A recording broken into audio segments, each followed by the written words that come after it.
wait, before you go, this video title is not clickbait. This in thumbnail is not clickbait either.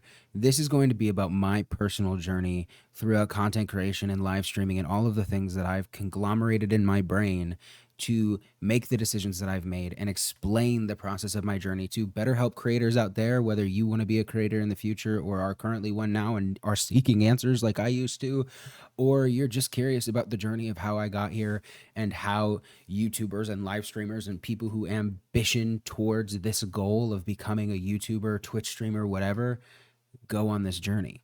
And so that's what we're going to be talking about today. The things that I've learned, definitely learned is the right word there. The things that I've learned, the knowledge that I've gained, the experiences that I've had, and all of the analytics that I used to make the decision that is staying on YouTube and not bringing any of my live streaming to Twitch or any other platforms for that matter, and focusing solely on YouTube. Now, the first point that I want to get out of the way right away is it's always been my dream to be a YouTuber. Since the first day I created my first account in 2008, to watching all of Chugga Conroy's gaming videos, having Philip DeFranco in the background while I ate breakfast in community college, just being able to consume as much content as possible, to see how the world of internet media grew and expanded and became so entertaining was something that I loved doing and something that I wanted so desperately to be a part of. Yeah, I right off the bat, I had this need, this desire to become a YouTuber, but I saw trends moving in different directions all throughout my time in community college when I really got serious about becoming a content creator. And a lot of people were streaming on Twitch, and a lot of people were making good money, and a lot of people were making interesting stuff. And I love gaming. I love gaming to my core. I will always be a gamer. And it was an easy way to get in. It was a perfect entry drug. It had all of the things that made you feel like you were engaged, part of a community in the live streaming space. All of the tools were there to be a phenomenal live streamer, and it was easy. You got in, and to get affiliate is so easy. Did I ever end up getting affiliate? No, because I was never consistent. But I tried. The general idea that I was going for in my brain was one platform to rule them all. And at the time, when I started Twitch streaming, YouTube didn't have all the tools yet. YouTube, in some ways, still doesn't have all the tools, but it's working to get that way. It's working to be the end-all, be-all platform. Now, we can talk about how that's a problem from like a capitalist perspective or whatever, but from a creator perspective, YouTube is an incredible tool now that it wasn't always in the past. And so I had to get away from Twitch and the community that Twitch gives because there was a less predatory platform available. And that's the first point that I want to get into. The first thing that I want to mention is the fact that Twitch was becoming a more predatory platform the more that I stayed on it, the longer that I was a Twitch streamer.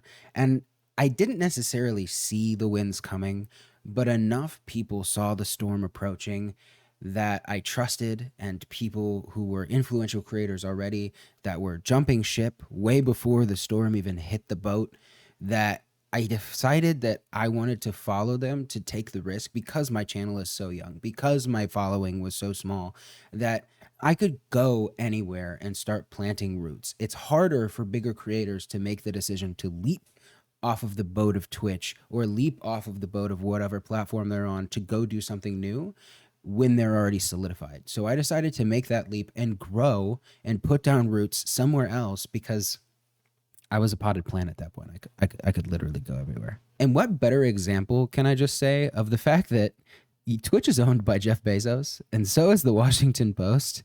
And the fact that their headline on the Washington Post says how Twitch lost its way is one of the things that Nathaniel Grayson wanted to say. Yikes. Just yikes. The things that they talk about in this article are things that we already know, stuff that I've discussed on Nerd Cave News before, how they're taking bets against creator, adding huge advertising incentives, and just spending all of this time trying to push advertising, not only on creators, but viewers as well, and just utterly destroying the experience. Cutting costs, the 50-50 sub split is the perfect example of this, making it so that they can just squeeze as much money out of their platform as possible to become profitable. Twitch's necessity to become profitable is what started its undoing. It's what made me fearful of what it was to be a creator. Why is there so much profit incentive when all I wanted to do was make a cool stream and have people communicate with me in a chat, and just all of the things that I thought being a creator was about were getting lost in Twitch. And so I got off of a predatory platform. And let me tell you, it was not easy sailing on my own. For one, I could not for the life of me get a hold of anything when I first transitioned everything to YouTube. I had actual followers and actual people in my chat all the time in Twitch, people who came back, who were reoccurring viewers that I wanted to take with me that didn't come with me to the transition. I alienated myself when I was already an alien in this universe to begin with, and I didn't know what to do after that. And frankly, there's nothing with the tools like Twitch out there. There still isn't. YouTube is the best competitor, and so I had to go on a search for all of the tools that I knew I needed personally. The first thing I knew I wanted was a stable platform. There are a bunch of platforms out there right now. We have Kick, we have TikTok, we have all of these different platforms. You got Facebook Gaming. You've got all these different things out there where you could potentially spread your wings, grow your roots, whatever metaphor you want to use. There are a bunch of different places for you to potentially create content. I mean, there's even Instagram, Facebook itself, all sorts of different places are just waiting for you to produce a type of content for their platform as to bring more eyeballs to their platform. So I wanted to pick the place with the most sustainable eyeballs, the place where I would get a good viewership base, and I would also get sustainable revenue and just a solid platform that didn't have a track history of just purging people from its platform for one misstep or the other. And YouTube was that place. YouTube has always been that place on the internet. When other places fail, when the Vines of the world fail, when TikTok gets banned in a country, when Twitch is hemorrhaging money and hemorrhaging streamers, where do they all go? They go to YouTube because YouTube is sustainable. YouTube has solidified itself as the bedrock of the content creation on the internet industry. It is where people go to make careers out of being a content creator. And that's where I had to go. At the time, I had options like Mixer and Twitch and TikTok, but well, I guess it was known as Musical.ly back then. But at the end of the day, YouTube was the most sustainable. YouTube was the place that I felt solid building a house, building my community, building everything that I wanted to build. And so I landed on the beaches of YouTube. But the beaches of YouTube, much like the beaches of Normandy, were very rocky from the start. Like I mentioned, there is no place like Twitch for community interactivity. Being able to have viewer incentives, chat emotes, for Christ's sake, we still haven't figured that out, and I'll get to that in a minute. But just the level of interaction that a community can have with their creator and the creator can have with their community is so incredible. It's extremely deep on Twitch. That's why people who are still on Twitch are still on Twitch, because the community that they've crafted there is so intoxicating and so sustainable that even when Twitch is destructive in its nature, people still want to be there. YouTube did not have a lot of those things. It did not have a lot of features in place. It did not have hosting. It did not have rating. It did not have proper emotes. It didn't have any of the chat functionality that we know and we love on Twitch. So why did I stay? And the reason I stayed was simple, because there's no comment section like a YouTube comment section.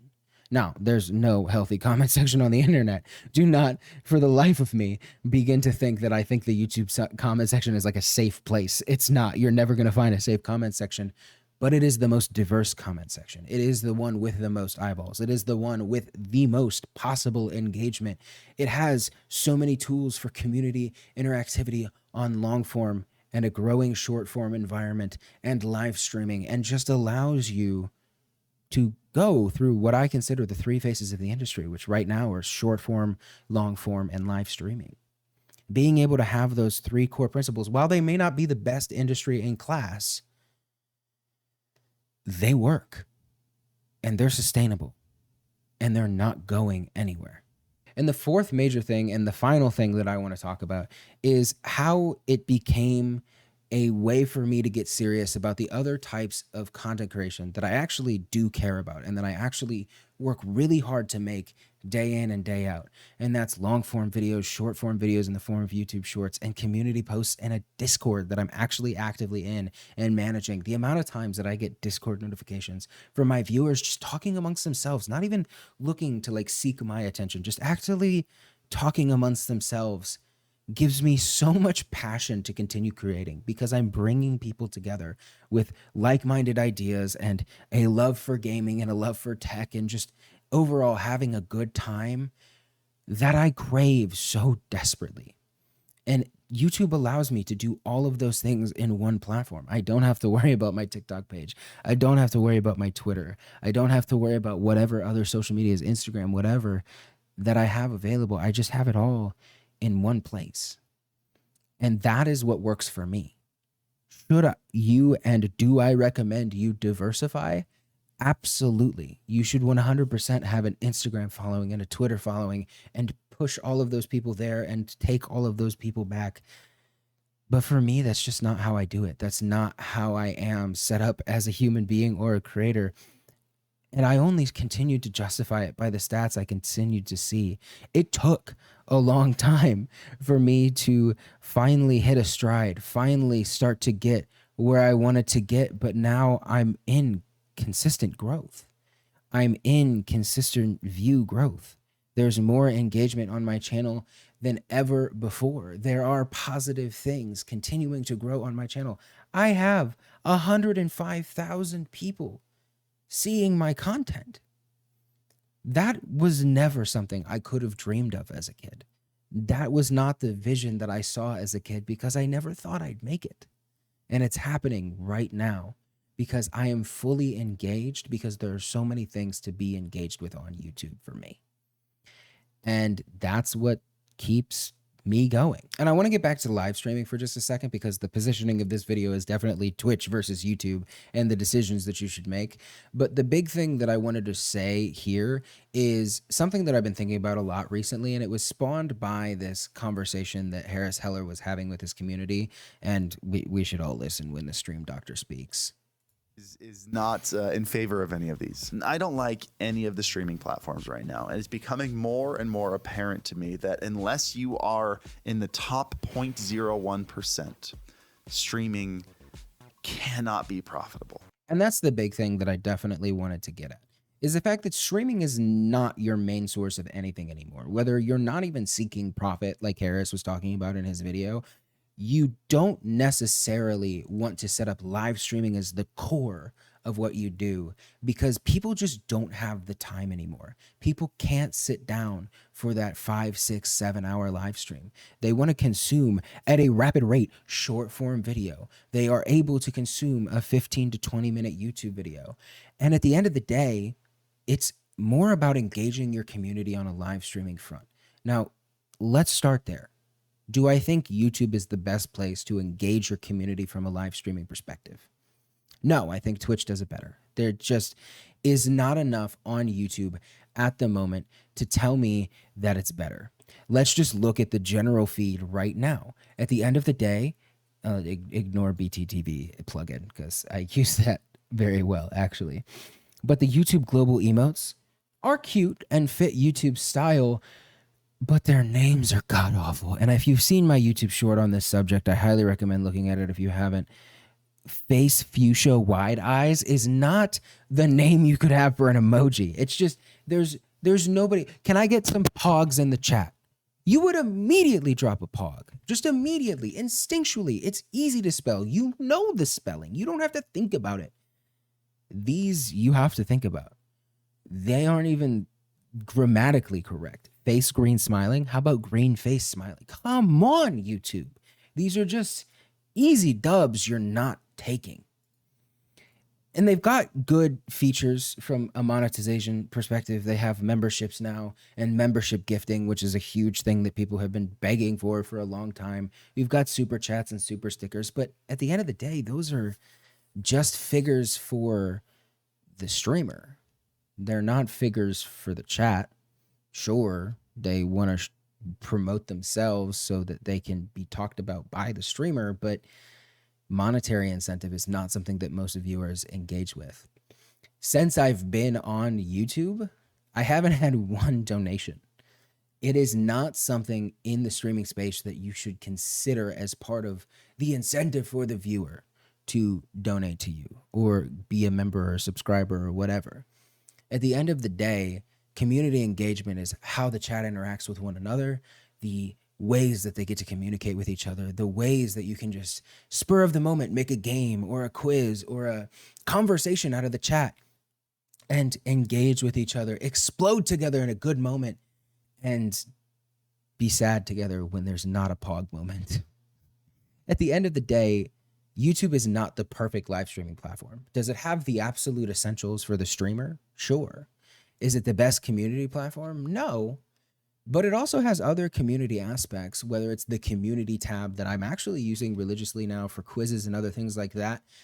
And they've got other features. They've got other places where you can be a community. But at the end of the day, does that not make them a worse community for live streaming? Because it requires you to not be live streaming to have a community? I don't know. At the end of the day, my switch to YouTube was a choice that I think is perfect and beneficial for myself. Let me know if you think I'm an idiot. Let me know if you think I'm wrong in the comment section down below. But at the core of my being, I've always wanted to be a YouTuber. I can do the 3 things that I think are the most important in content creation right now. And I have a community that's hanging out in Discords, that's hanging out in live streams, and I'm having a good time. And I don't know that I could have said that for any of the other content that I've been making in the last 5 years. And so I'm happy. Let me know if you think I should be in the comment section down below. Join the Discord, like and subscribe, do all that jazz. And I'll see you in the next video. Okay, bye.